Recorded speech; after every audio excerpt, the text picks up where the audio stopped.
Now, world leaders from over 190 nations have continued discussions at the 79th session of the United Nations General Assembly.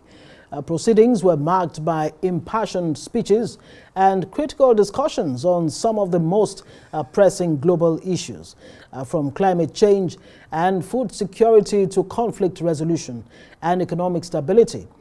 The leaders reaffirmed their commitments to the UN's Sustainable Development Goals, that's the SDGs, with an urgent call to accelerate efforts as the 2030 deadline looms closer.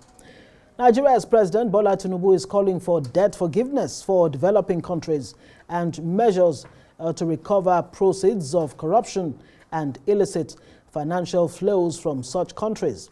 Now, Tinubu emphasized the importance of inclusivity, equality and cooperation in addressing global challenges such as terrorism, climate change, poverty and food crisis.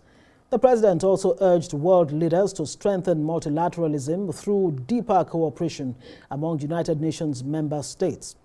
President Tinubu, represented by Vice President Kashim Shettima, decried the rise of singularity and nationalism, which he believes undermine collective efforts to resolve global issues.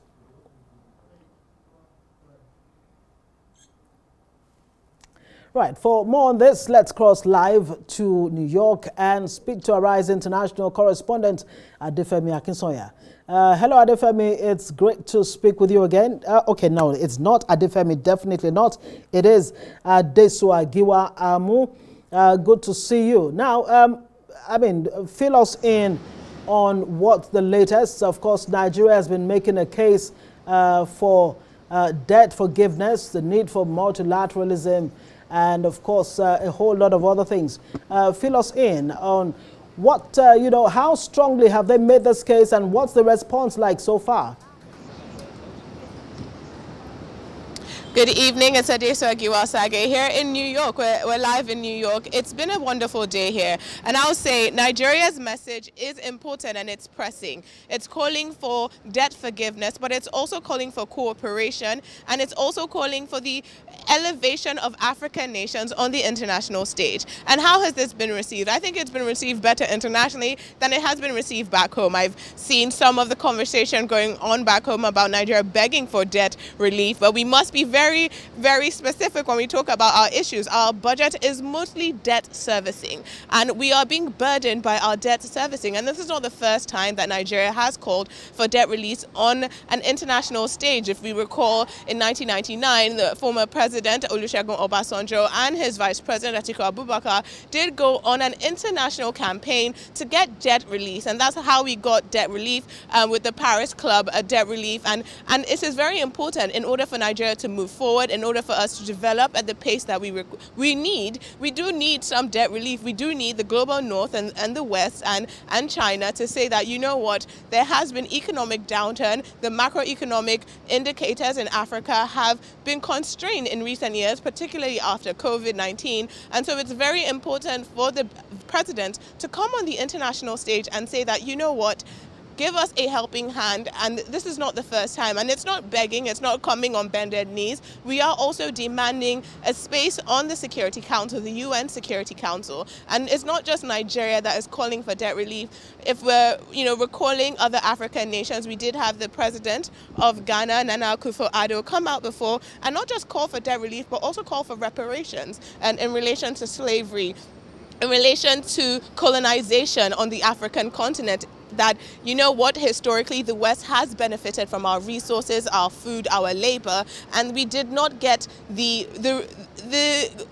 value of that investment went to Western nations. It went to the global north. It didn't go to Africa. And so when we call for debt relief right now, it's because of the struggles that we are facing. With the removal of subsidy, with the depreciation of the naira, there needs to be a helping hand on the international stage, and it has to do with investment, with collaboration. And so I think that the message is a very important message that the Vice President Kashim Shettima shared on the stage. But I also think that it relates not just to Nigeria, but other African countries and other countries that have to deal with the brunt of, for example, like you mentioned earlier, climate change. You know, climate change is affecting us more in Africa than it is those in the global north, and they contribute to it more over here in the west. Over here in America, there's more electricity in New York than I believe the whole of Nigeria. And so when they're calling for relief, it's so that we can exist on a more level playing field. So I definitely think that the message has been heard, but I also think it's a very important message that was shared on the stage. Absolutely, Adesua. Now let's talk about that call for a permanent seat at the Security Council, that's the UN Security Council.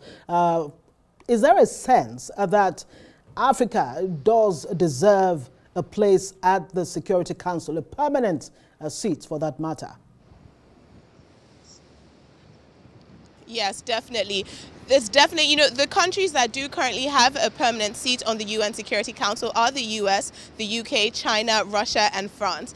And they don't want to share their power, and it's fair enough. They don't want to dilute their influence. However, Africa, it has come of age, and it has come of age a long time ago. If we recall, in 1976, the former head of state of Nigeria, General Murtala Mohammed, at the OAU in January of 1976, gave a speech, the Africa has come of age speech, right? And this was in response to America pushing back in Angola, where American interests and what we would say African interests or Nigerian interests and what the people of Angola wanted against their former colonial masters was not aligned with American interests, and therefore they were the former president of America, Ford, was demanding things of African leaders. And so that is partly why we're asking for a permanency, but we're not asking, we're demanding, because it is our right. And Nigeria is not the only country that is vying for this seat. The Cyril Ramaphosa, the president of South Africa, also reiterated the need for a permanent seat for an African nation here at the UN.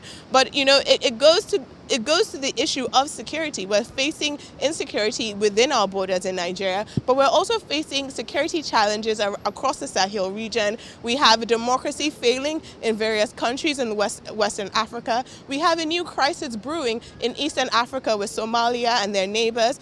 And, you know, in the past, the UN Security Council has failed African countries. If you recall the Rwandan genocide, there was a failure to act. And so when African countries are asking or demanding or saying that a permanent seat for 2 African countries is required, I think it's a very important thing. It's imperative. It's actually past its due date. This is something that should have occurred a very long time ago. But the implications are not just for today. They're also as a result of what has happened before in our history and of what might come when we're facing insecurity challenges across the region, when we're facing coups across the region. And, you know, there is a little bit of maybe hypocrites.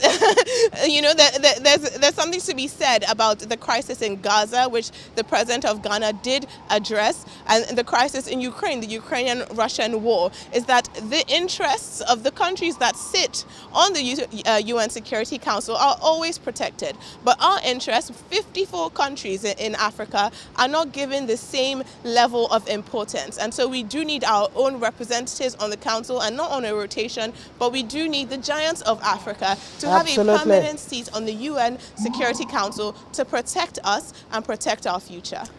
Absolutely. Adesua Osagie, thank you very much for that. It must be stated too that Ghana's Akufo-Addo is saying, look, Africa does not need handouts. What Africa needs is opportunities on a new global architecture. We'll have to leave it there.